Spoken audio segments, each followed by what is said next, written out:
नमस्कार मित्रों, ज्योतिष और जीवन में आपका बहुत बहुत स्वागत है। मैं धनंजय दुबे आपका स्वागत करता हूं। इसके पहले जो दो नक्षत्र सीरीज हमने बात की है उसमें हम लोगों ने बात की अश्विनी नक्षत्र के बारे में और भरणी नक्षत्र के बारे में। आज मैं बात करने जा रहा हूं आप लोगों से कृत्तिका नक्षत्र के बारे में। देखिए मित्रों, कृत्तिका नक्षत्र के बारे में कुछ बातें जान लेते हैं। आखिर कृत्तिका नक्षत्र में क्या है? सबसे मुख्य बात जो है वो ये है कि कृत्तिका नक्षत्र के जो स्वामी है वो नक्षत्र स्वामी वो सूर्य है और कृत्तिका नक्षत्र के जो देवता है वो अग्नि है। ये दो बातें बहुत प्रमुख है, जानने योग्य है।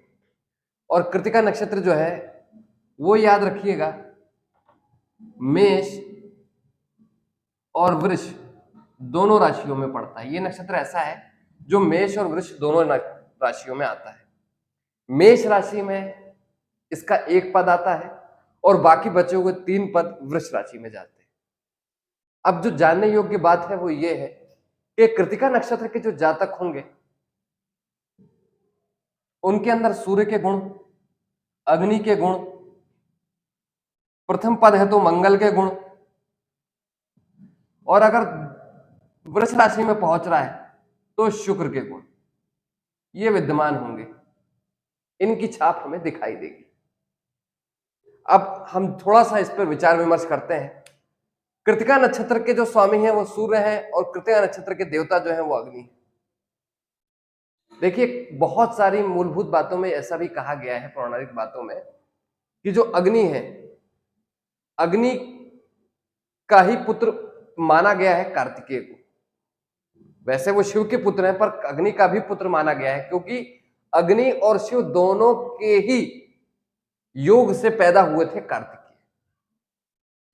अब अग्नि पर एक कथा प्रचलित है जिसके द्वारा हम इससे जुड़े हुए बातों को समझने की कोशिश करेंगे। एक बार की बात है कि अग्नि को पौराणिक कथाओं के अनुसार सप्तऋषि के साथ में जब यज्ञ हो रहे थे और उस टाइम पे जो आहुतियां हो रही थी, तब अग्नि सप्तऋषियों के साथ में आहुतियों को ले रहे थे, वो आहुतियां संपन्न करवा रहे थे।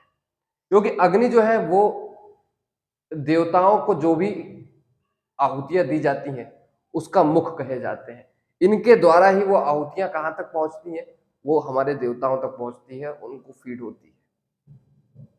जब अग्नि सप्तऋषियों के साथ में आहुतियां ले रहे थे, तब सप्तऋषियों की जो पत्नियां थीं उन पर अग्नि को प्रेम हो गया, उनसे अग्नि को एक अजीब सा आकर्षण हो गया।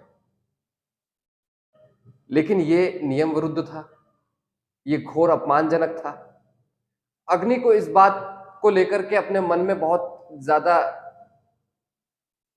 एक ग्लानि हुई और उन्होंने सोचा कि मैं अब यहां से दूर चल कहीं वन पे चला जाऊंगा और तपस्या करूंगा।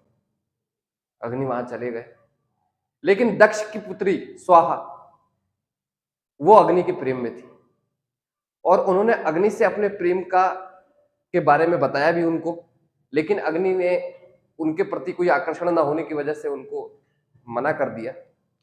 जब स्वाहा को यह बात पता चली कि ये सप्तऋषियों की पत्नियों के प्रेम में है, लेकिन लज्जावश ग्लानिवश ये जा चुके हैं, तो ये उस वन में पहुंची जहां पर अग्नि गए थे और वहां पर इन्होंने सप्तऋषियों की पत्नियों का रूप धारण किया। उस दौरान क्या हुआ कि अग्नि को इनसे प्रेम हो गया, लेकिन बाद में स्वाहा ने ये बात खोली, स्वाहा ने ये राज खोला, ये सीक्रेट उनको बताया कि मैं पत्नी नहीं हूं सप्तऋषियों की और आपके प्रेम में मैंने ऐसा रूप धरा।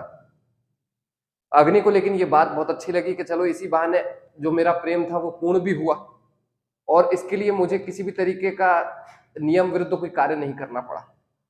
तब उन्होंने अग्नि ने स्वाहा से विवाह कर लिया और उनको एक वरदान भी दिया कि जब भी कोई आहुति मुझे आएगी, जब भी कोई आहुति मुझे दी जाएगी, उस वक्त अंत जो शब्द होगा वो तुम्हारा ही होगा। स्वाहा नाम लेने के बाद ही वो पूर्ण कहलाएगी। तो यहां से हम यह समझते हैं कि इस पौराणिक कथा से हमको एक बात समझ में आती है, वो ये कि जो अग्नि को प्रेम संबंध हुआ, जिनके साथ उसने काम किया, प्रेम लिप्सा में ये पड़े, इस नक्षत्र के जातकों के बीच ये अक्सर देखा जाता है कि प्रेम लिप्सा में पड़ जाते हैं। इनको एक्स्ट्रा मैरिटल अफेयर्स में या इस तरीके के कृत्य में उलझने से बचना चाहिए, क्योंकि ऐसी टेंडेंसी इनकी बनेगी, ऐसी टेंडेंसी इनकी हो जाती है। दूसरी बात, ये तो इसकी नेगेटिव साइड हुई। अब कुछ पॉजिटिव साइड के बारे में बात करते हैं। कृतिका नक्षत्र के जो जातक होते हैं वो साफ साफ पता कर लेते हैं कि सामने वाले के मन में क्या चल रहा है। उनके सामने झूठ बोलना तुम समझो बेकार है। क्यों? क्योंकि अग्नि का एक विशेष गुण होता है कि वो सब कुछ जलाकर खाक कर देती है और अंतोकतवा जो अणु होते हैं वो रह जाते हैं। बिल्कुल उसी तथ्य पर आधारित है अग्नि से रिलेटेड कृतिका जातकों की जातक कथा, और इनका जो गुण है वो इस पर विद्यमान है कि इनके सामने जैसे ही आप झूठ बोलने आएंगे तुरंत उस झूठ को पकड़ लेंगे, भांप लेंगे। इनके सामने झूठ बोलना बेकार है। कृतिका नक्षत्र के जातकों के जीवन में बार बार ट्रांसफॉर्मेशन आता है। अग्नि बार बार अपना कमाल दिखाती है।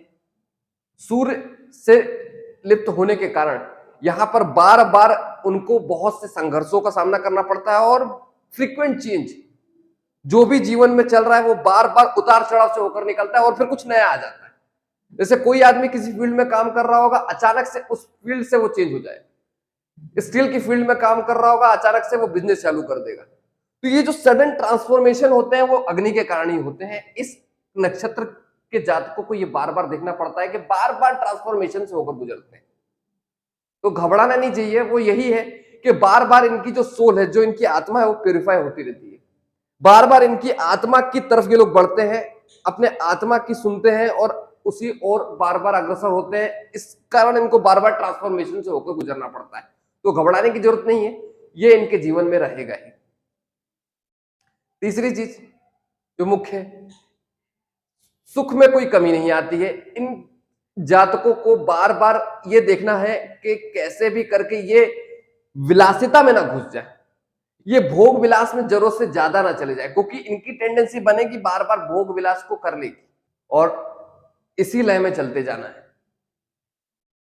अब हम बात करते हैं शुक्र के बारे में।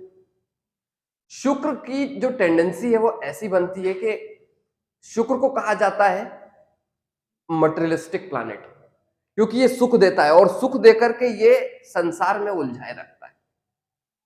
ऐसे जातकों को आप देखेंगे कि सुख सुविधा में कोई कमी नहीं आती है, और अगर सुख सुविधा में कमी आ रही है नक्षत्र का जातक है तो इसका प्रभाव नक्षत्र जो उसकी मेन कुंडली है उसमें कोई और ग्रह किसी और कारणों से उसको कुछ संकट दे रहा होगा। वो अलग से अपना अपना इंडिविजुअल कुंडली का प्रभाव होता है, वो देख करके पता चलेगा। परंतु अगर हम जनरलाइज्ड वे में बात करें कृतिका नक्षत्र के बारे में तो धन धान्य से पूर्ण रहती है कुंडली। इनको सुख में कोई कमी नहीं आती, सुख भरपूर मिलता है। अब बात करते हैं सूर्य, अग्नि, मंगल और शुक्र। थोड़ा सा यहां पर यह देखा जाता है कि इस कृतिका नक्षत्र के जो जातक रहते हैं उनको ज्यादा तला भुना खाने से बचना चाहिए, क्योंकि अग्नि और सूर्य दोनों के दोनों गर्म है। इनको खाने, इनका डाइजेस्टिव सिस्टम बहुत अच्छा होता है, पर कभी कभी जरूरत से ज्यादा ये लोग इतना ज्यादा तला भुना खाना और थोड़ा गर्म खाने से बचना चाहिए, क्योंकि फिर ये अल्टीमेटली जाकर के इनको डाइजेस्टिव प्रॉब्लम देता है। अब बात करते हैं कि शुक्र और मंगल का प्रभाव। देखिए कभी कभी क्या होता है, कला क्षेत्र में ये लोग शाइनिंग स्टार बन जाते हैं, पर ऐसा भी होता है कि कुछ जगहों पर इनको अपने कटु वचनों के कारण, क्योंकि मंगल का प्रभाव भी है, अपने कटु वचनों के कारण बहुत सारी अच्छी चीजें इनसे छूट जाती हैं। क्योंकि ये तीखा वचन जो इनके मुंह से निकलता है उसके कारण ये बहुत अच्छी चीजों को, बहुत अच्छे लाभ को अपने हाथ से सरका देते हैं। इनकी जो स्पष्टवादिता है, कभी कभी इनको पता भी नहीं चलेगा और इस तरीके से ये बोल करके खुद ही इनको अफसोस होगा कि यार मैंने बहुत अच्छा अपना अवसर खो दिया। तो कृतिका नक्षत्र के जातकों को इन छोटी मोटी बातों का ध्यान रखना चाहिए और जहां तक हो सके कार्तिकेय भगवान की अगर आप लोग पूजा करते हैं तो आप लोगों के संकट स्वमेव दूर हो जाएंगे और जीवन में प्रगति की ओर आप लोग अवतरित हो जाएंगे। इसी शुभकामना के साथ में फिर हम नेक्स्ट नक्षत्र के बारे में बात करेंगे। मैं आपसे इजाजत लेता हूं। धन्यवाद।